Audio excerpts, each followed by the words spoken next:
Unang-una po, itong pinag-uusapan po kasi, nagkalat po yung pension umani pension sa lahat ng senior citizen, kaso lumalabas ang sabi fake news. Unang-una po, yung pong sinasabing 1,000 pension, ito po ba ay para sa lahat ng lolo't lola o para dun sa mga indigent po na tinatawag? Maganda yung katanungan mo, Robert. Gusto nating liwanagin sa lahat ng inyong tagapagsubaybay. Una, yung 1,000 pesos po yan ay para sa Social Indigency Program. At yan, sa kalusulukuyan ay hawak ng DSWD at hindi po sa komisyon. Ayan, ibig pong sabihin na budgetan ito at na-identify naman, Dr. Mary Jean Loreche, yung mga indigent na makikinabang dito kasi ang listahan po at ang paglalabas ng pondo ay from DSWD pa so far. Yes, totoo yan. So, identified yan sila. Kung hindi tayo nagkakamali, meron silang more than 3 million or 4 million yata na listahan nila yan. Nasa kanila po yun. So, hindi pa po naililipat sa atin yan. And we are looking forward na mailipat dahil kasama naman talaga yan sa tungkulin ng NCSC. Anything related to seniors, dapat sa atin yun. Ito pong 1,000, Dr. Mary Jean, yung mga mabibigyan nito, ano po ito? Ini-a-apply po ba dapat ng mga lolo't lola natin? Saan sila po pwedeng magpunta para sabihin na, pasok po kami doon sa requirements para makakuha ng 1,000 ayuda? In all probability, Robert, may guidelines ang DSWD. Kung hindi tayo nagkakamali, 4 yung kanilang criteria upang ikaw ay maka-avail niyan. Yun yung sinasabi nilang kailangan indigent, pangalawa walang trabaho, walang economic support, walang pensyon, kaya may sakit o kaya mahina ang pangangatawan. At saka sila yata, kung hindi ako nagkakamali, ay may ugnayan sa LGU natin upang doon sa listahan na yan. So, mas makakabuti siguro na ang magiging kapanayam tungkol dyan would be sa kanila. Subalit ang NCSC naman ay nagsasabi na hindi pa sa atin yan. Ang meron tayong hawak ay yung tinatawag nating expanded centenarian cash gift.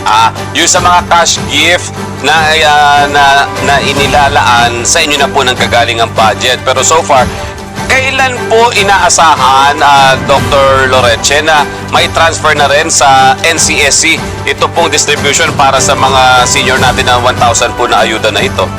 Alam mo, Robert, meron pa kaming kasunduan yan bago ako pumasok ng NCSC. Opo. May nilagdaan yata yan ang dating leadership ng NCSC at ng DSWD kung saan sa taon na ito ay magkakaroon ng transition so that by 2026 ay ang NCSC ang mga ngasiwan yan.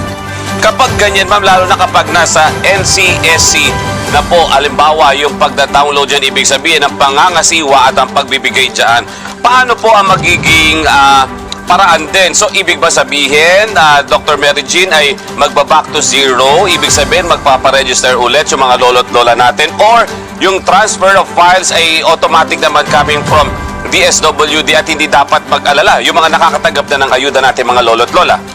Napakaganda ng katanungan niyan, Robert. Sa aming paghahanda sa komisyon, hindi natin babaguhin yon. So kung anong meron sila, ibibigay lang po nila yan. Lock, stock, and barrel yung usapan yan So susundin muna natin, titingnan natin. Pagkatapos niyan, i-implement muna natin.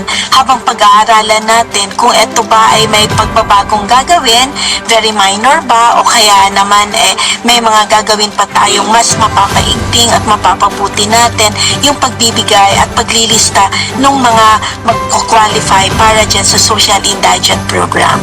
Ayan ang sinabi po ninyo, Doc, pagpapabuti doon sa listahan. Ibig sabihin, may posibilidad po na bagamat nakalista sila ngayon, pero kasi hindi po naiiwasan yung, bakit nakasama sa nakakatanggap ng ayuda? Ang mga anak dyan nasa abroad, ang dami niyang tinatanggap ng mga pera kaliwat kanan. So, ibig sabihin, kapag na-transfer din sa NCSC, ang possibility na suyurin, possibility na i-check kung dapat pa talaga sila makatanggap o hindi. Tama yan, Robert, no? Subalit sa unang taon siguro, paglipat sa atin, ay susundin natin lahat nung ginawa ng DSWD kasi may magaganda din naman silang at mabubuting pamamaraan. So yan ay Opo. tatanggapin natin, lock, stock, and barrel, kasama ang manpower at lahat ng datos na meron sila. Ipapatupad muna natin. Pangalawa, atin ngayong titingnan kung ano yung mas makakabuti pa. So yan yung tama sinasabi mo, we might have to go back to the data, no? So mahalaga yung verification at validation muli. So, ibig sabihin din, Doc, as of now po, kapag lista sila, halimbawa, narinig nila ngayon, first time nila narinig, Dr. Mary Jean, ay, meron palang ganito para sa mga lolo't lola na may hirap, yung classification at po pwede makatanggap ng ganito.